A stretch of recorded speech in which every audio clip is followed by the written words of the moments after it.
Hello students, इस video में कक्षा 10 की गणित की प्रश्नावली 1.3 का तीसरे का पहला सवाल सोल्व करेंगे। छात्रों, इस सवाल को बहुत ही ध्यानपूर्वक समझना है।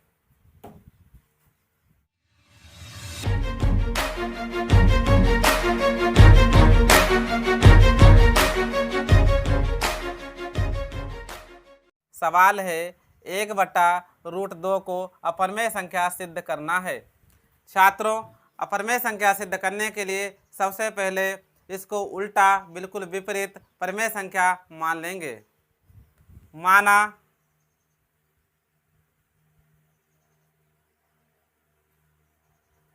1/√2 परमेय संख्या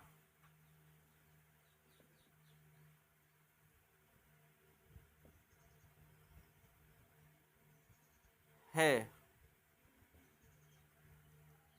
1/√2 परमेय संख्या है तो इसको बटे में लिखा जा सकता है, यानी कि P/Q के रूप में लिख सकते हैं।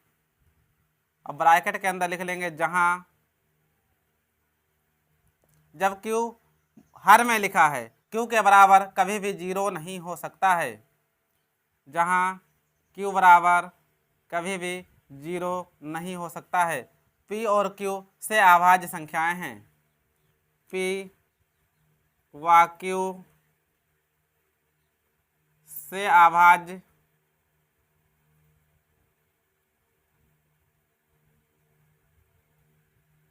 संख्याएं हैं।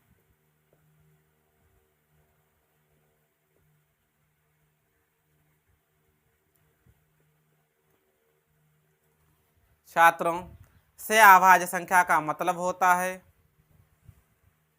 अंश और हर में एक के अलावा अन्य किसी के पहाड़े में नहीं आना चाहिए। कहने का मतलब जो इनके गुणनखंड होंगे, एक को छोड़कर कोई भी उभयनिष्ठ नहीं हो सकते हैं। इनका HCF 1 रहता है, इसलिए इनका HCF बराबर 1। कैंची गुणा कर लेंगे, Q एकम Q बराबर में √2P, दोनों पक्षों का वर्ग कर लेंगे।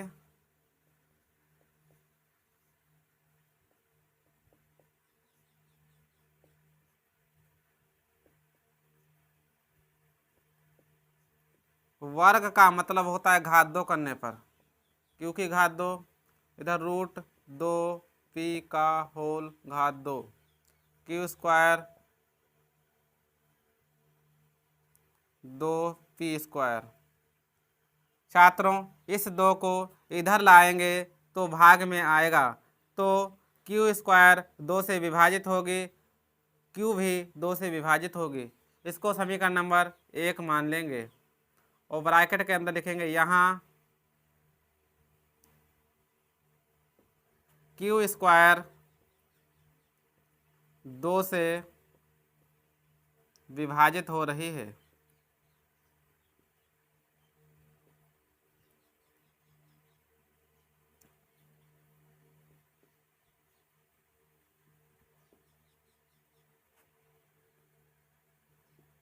तो Q भी 2 से विभाजित होगा।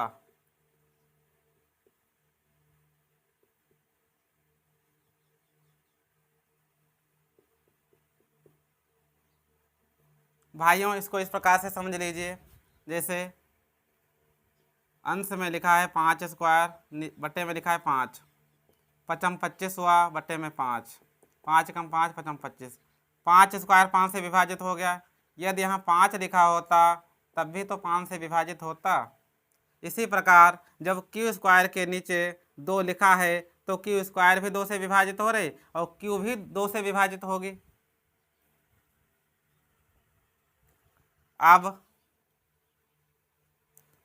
Q बराबर 2R मान लेंगे। यह एक प्रोसीजर होता है इस सवाल को हल करने के लिए। यहाँ √2 है इसलिए 2R माना, 3 होता 3R मानते, 5 होता तो 5R मानते, 7 होता तो 7R मानते। जो कि r एक पूर्णांक है।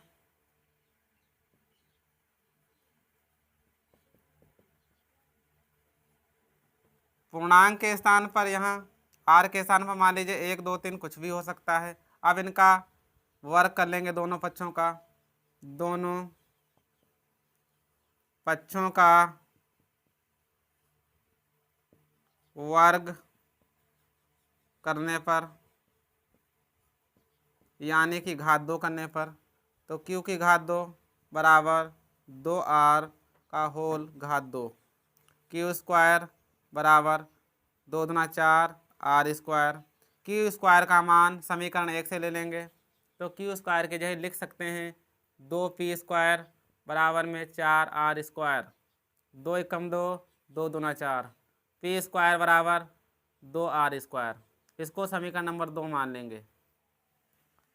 छात्रों, यहाँ आर स्क्वायर के पड़ोस में 2 गुणे में लिखा है, इधर आएगा तो भाग में आ जाएगा। इसका मतलब पी स्क्वायर 2 से विभाजित होगा, पी भी 2 से विभाजित होगा। यही बात यहाँ ब्रैकेट में लिख लेनी है। पी स्क्वायर 2 से विभाजित हो रहा है।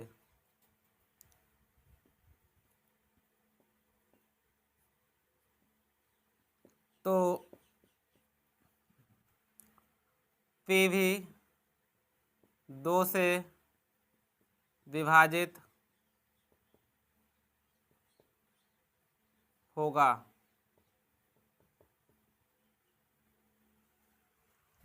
छात्रों, समीकरण 1 और समीकरण 2 को देख लीजिए। इसको देखने से यह पता चल रहा है कि क्यू स्क्वायर 2 से विभाजित हो रहा है, पी स्क्वायर 2 से विभाजित हो रहा है। कहने का मतलब क्यू भी 2 से विभाजित हो रहा है, पी भी 2 से विभाजित हो रहा है। तो यहाँ लिख लेंगे समीकरण 1 व समीकरण 2 से पी व क्यू 2 से विभाजित हो रहे हैं।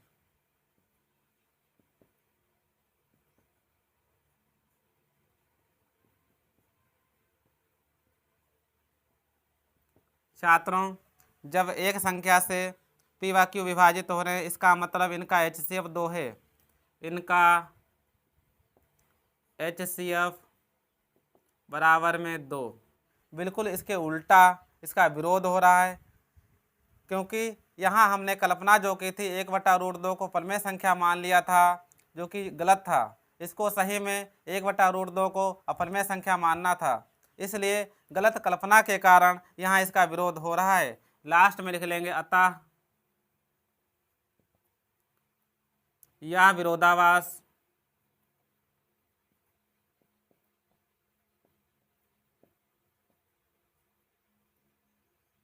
हमारी गलत कल्पना के कारण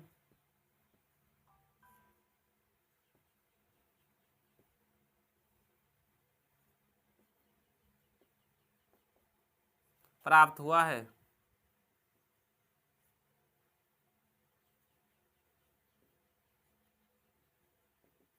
इससे सिद्ध होता है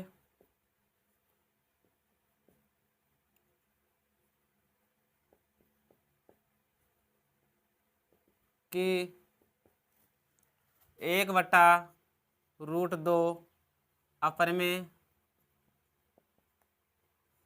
संख्या है। छात्रों, इसका दूसरा सवाल अगले वीडियो में देखेंगे।